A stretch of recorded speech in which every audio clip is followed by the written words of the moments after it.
Shalom. Selamat pagi Bapak Ibu sekalian yang terkasih dalam Tuhan Yesus. Terima kasih untuk waktu ini, kesempatan pada pagi hari ini saya boleh kembali berbagi berkat melalui renungan pagi, dan saya mengajak panjenengan semuanya untuk kita memuji nama Tuhan dahulu sebelum kita mendengarkan firman Tuhan. Kita akan menyanyi pujian Dia Mengerti.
Bersatu hati di dalam doa.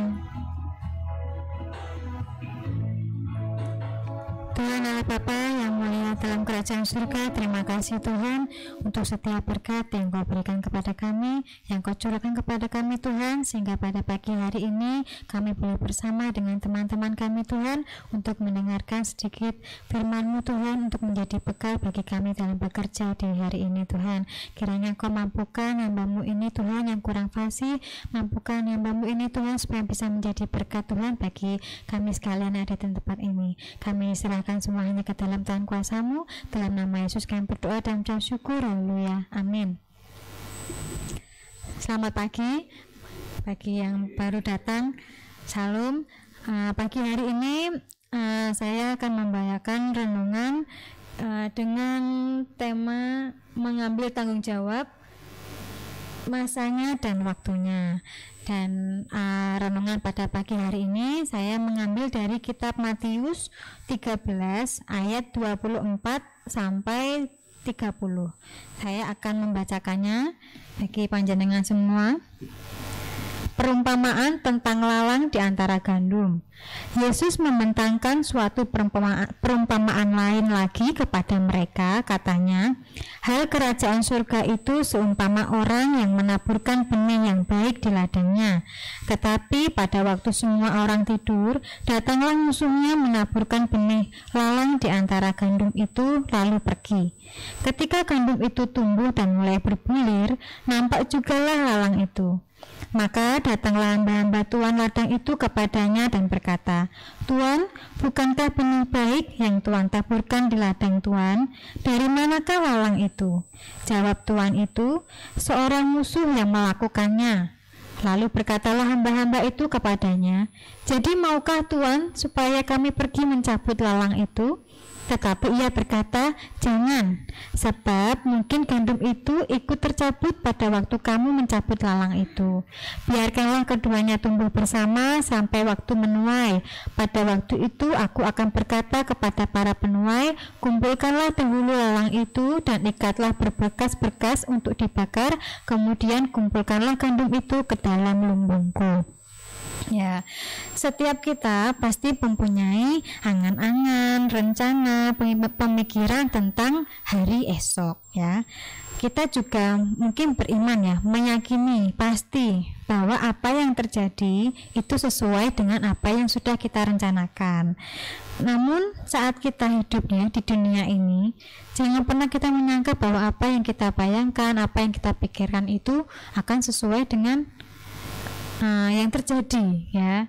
Tidak sesuai dengan apa yang kita bayangkan yang terjadi dalam hidup ini, ya. Lalu apa kaitannya dengan perumpamaan yang saya baca tadi di Alkitab ini?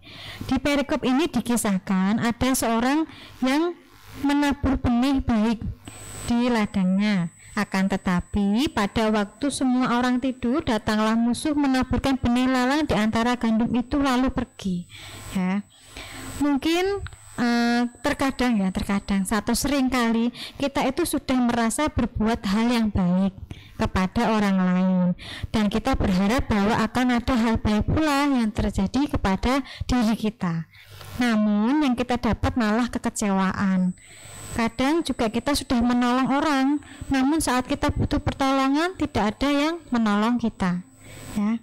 Atau kita sudah berbuat baik pada orang, ya, kita selalu berbuat baik, kita menolong dia, tetapi yang ada malah kita mungkin dicela, kita mungkin mendapat hinaan, atau kita mungkin difitnah, sehingga kita mendapatkan nama yang tidak baik, ya. Tidak semua niat baik kita itu diterima baik pula oleh orang lain, ya, tidak. Justru orang yang baik, orang yang benar itu banyak sekali musuhnya. Banyak yang tidak suka sama orang yang baik, sama orang yang benar, ya. Tuhan Yesus kita itu kurang baik apa, ya? Tuhan Yesus kita itu baik, dia menolong semua orang, tetapi banyak juga yang tidak menyukai Tuhan Yesus, tidak menyukai diri Tuhan Yesus apa adanya, ya.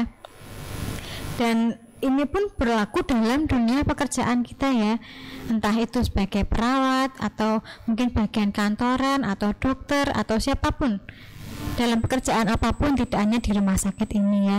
Saya contohkan misalnya ada karena saya seorang perawat, ya, saya akan contohkan perawat saja, ya. Misalnya ada seorang perawat yang baik, yang satunya perawat yang jahat, ya. Perawat yang baik ini dia baik kepada pasien, dia ramah kepada pasien, komunikasinya baik, dia tulus untuk merawat pasien, dia juga orangnya pinter, ya, mengerjakan segala sesuatunya itu sesuai prosedur.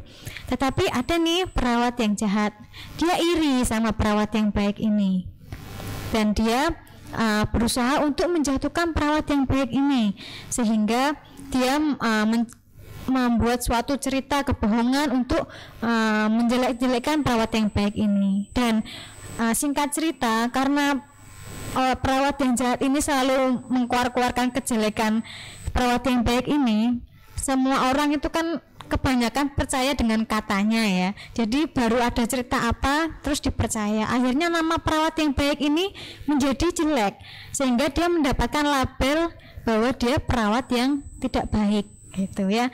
Nah, di ayat yang ke-26 dikatakan bahwa ketika gandum itu tumbuh dan mulai berbulir, nampak jugalah lalang itu. Maka datanglah hamba-hamba Tuhan berkata kepada tuannya, bukankah benih baik yang Tuhan taburkan di ladang Tuhan? Dari manakah lalang itu? Ya. Di ayat yang ke-26 dikatakan gandum itu tumbuh dan mulai berbulir, nampak juga lalang itu. Sama yang terjadi kepada perawat yang baik itu ya. Dia itu tetap bekerja dengan baik, tetap melakukan tugasnya dengan baik. Tapi di satu sisi dia sudah mendapatkan label dia perawat yang tidak baik ya. Jadi dia bekerja dengan baik, tapi di satu sisi dia adalah perawat yang tidak baik karena label yang diberikan oleh temannya tadi ya. Jadi di sini ada gandum bertumbuh dengan lalang, sama-sama tumbuh. Lalu apa yang harus dilakukan jika hal ini terjadi ya? Apakah kita harus mencabut lalang itu ya, sama seperti yang dikatakan oleh hambanya tadi kepada Tuhan ya, di ayat yang ke-28, maukah Tuhan supaya kami pergi mencabut lalang itu ya? Si hambanya bertanya kepada tuannya, apa yang terjadi? Apakah kita harus mencabut lalang itu? Apakah kita harus marah-marah kepada perawat yang jahat itu sehingga memberikan label yang jelek kepada perawat yang baik? Apakah kita harus penuh emosi? Ataukah kita harus sedih sekali ya, terbawa perasaan? Nah, dikatakan di ayat yang ke-29, jangan ya. Di ayat ke-29 Tuhan jelas mengatakan jangan. Sebab mungkin gandum itu ikut tercabut pada waktu kamu mencabut lalang itu ya. Jangan, tidak usah kita larut dalam emosi saat terjadi sesuatu. Kita sudah merasa kita tuh baik, tapi ternyata yang kita dapat itu mengecewakan. Tidak usah terbawa emosi atau terbawa kita marah kepada orang tersebut, atau kita jadi ikut membenci mereka yang tidak suka kepada kita. Tidak ya. Jangan, karena firman Tuhan berkata jangan. Dan di ayat yang ke-30 dikatakan biarlah semuanya itu keduanya tumbuh bersama sampai waktu menuai. Biarkan saja semuanya itu terjadi ya. Tidak usah kita berusaha mencari-cari kebenaran atau mencari-cari pembenaran diri. Aku tuh benar, aku tuh sebenarnya tuh gini. Tidak usah ya, karena kebenaran itu sendiri yang akan muncul pada waktunya nanti ya. Tidak usah kita mencari-cari kebenaran, itu akan muncul sendiri itu ya. Nah, tugas kita itu apa? Lakukanlah apa yang menjadi tugas kita. Misal kita jadi perawat, tetap lakukan yang terbaik. Kita tetap melayani pasien dengan baik, kita tetap baik kepada rekan-rekan kita, lakukan semuanya penuh tanggung jawab. Tidak usah kita tuh banyak komplain, banyak mengeluh, tidak usah. Tapi kita lakukan apa yang menjadi tugas kita dengan baik. Tugas kita adalah menanam benih di tempat yang baik. Nanti perkara kita akan menuai apa, biarlah Tuhan yang memberi ya. Biarlah Tuhan yang memberi, kita tidak usah pusing-pusing nanti aku panen apa ya, aku berharap panen yang baik. Tidak usah, nanti Tuhan yang akan memberikan apa yang terbaik buat kita. Karena nanti akan ada waktunya, akan ada masanya saat penuaian tiba, lalang itu akan dikumpulkan untuk dibuang ya, untuk dibakar, dan gandum juga akan dikumpulkan untuk dimasukkan ke dalam lumbungnya ya.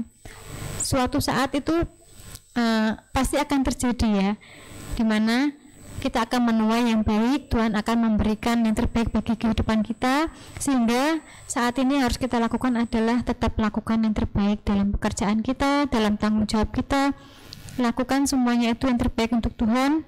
Jangan mengeluh, jangan terbawa emosi dalam setiap perkara yang ada dalam kehidupan kita, karena pasti banyak permasalahan yang ada dalam setiap kita hidup dalam bermasyarakat ataupun dalam lingkungan pekerjaan ya. Tetap semangat dalam bekerja, lakukan tugas kita sebaik mungkin. Tuhan Yesus memberkati setiap langkah hidup kita, amin. Kita akan bersaat teduh sejenak.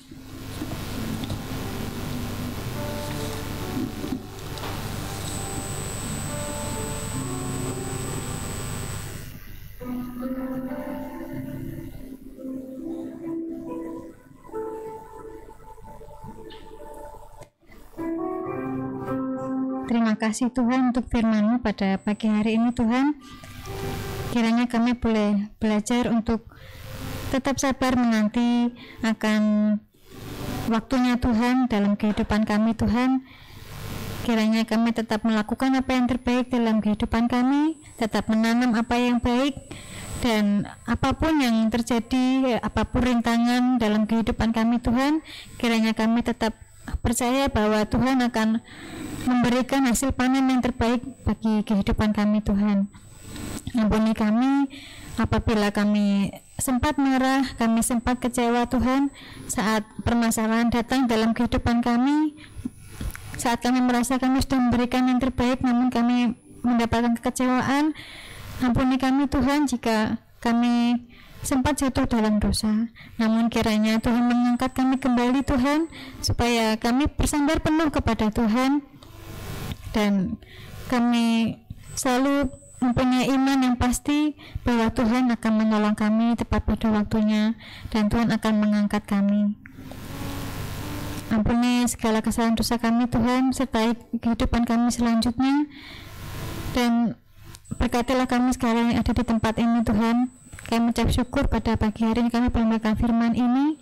Jadikan ini bekal bagi kami Tuhan untuk kami bekerja, supaya saat ada orang yang mungkin menyakiti hati kami bisa memaafkan mereka dan kami bisa membina hubungan tetap baik Tuhan di antara kami Tuhan. Kami juga berdoa untuk rumah sakit kami Tuhan, mengucap syukur di tengah pandemi seperti ini Kau memberkati rumah sakit kami begitu luar biasa Tuhan. Kau memberikan kami pasien yang begitu melimpah sehingga kami bisa terus berdiri di tempat ini Tuhan, dan mengucap syukur untuk penyertaan yang Kau berikan Tuhan pada kami. Terima kasih untuk kesehatan yang Kau berikan Tuhan. Kiranya Kau berikan kami terus kesehatan Tuhan, supaya kami bisa melayani Tuhan dengan tubuh kami, dengan pekerjaan kami Tuhan. Kiranya Engkau jauhkan sakit penyakit yang berbahaya Tuhan, dan apabila saat ini kami sedang sakit, Tuhan yang akan sembuhkan. Kami percaya Tuhan selalu menyertai kami. Saat kami ingin melakukan hal yang baik, maka Tuhan akan menyertai kami.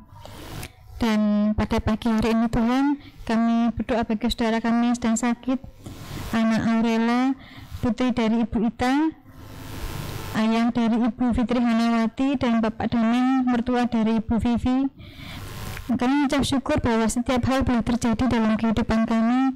Kami yakin percaya bahwa walaupun saat ini teman-teman kami, saudara kami sedang sakit, Tuhan mengizinkan semua itu terjadi dalam kehidupan kami supaya kami lebih bersandar lagi kepadamu Tuhan. Kiranya Engkau berikan pemulihan yang sempurna dari Tuhan, Engkau berikan kesehatan Tuhan, yang semuanya itu akan membawa kemuliaan nama-Mu Tuhan. Berikan kesabaran kepada keluarga yang merawat Tuhan, supaya bisa merawat dengan penuh kasih sayang, dan itu menjadi sarana kesembuhan bagi saudara-saudara kami yang sedang sakit Tuhan. Kiranya Engkau juga cukupkan segala dana yang mereka butuhkan Tuhan untuk mereka mencapai kesembuhan itu, dan Tuhan yang akan menolong mereka tepat pada waktunya. Dan sebentar lagi Tuhan kami akan mulai pekerjaan kami. Kiranya Engkau sertai kami, Engkau pimpin kami Tuhan. Kiranya apa yang kami lakukan di hari ini Tuhan semuanya berkenan kepadamu dan bisa menjadi berkat bagi orang-orang yang ada di sekitar kami. Kami serahkan semuanya ke dalam Tuhan kuasa-Mu Tuhan. Dalam nama Yesus kami berdoa dan ucap syukur. Haleluya. Amin. Saya mengajak panjenengan semua untuk berdiri. Kita akan menyanyikan kembali lagu Dia Mengerti.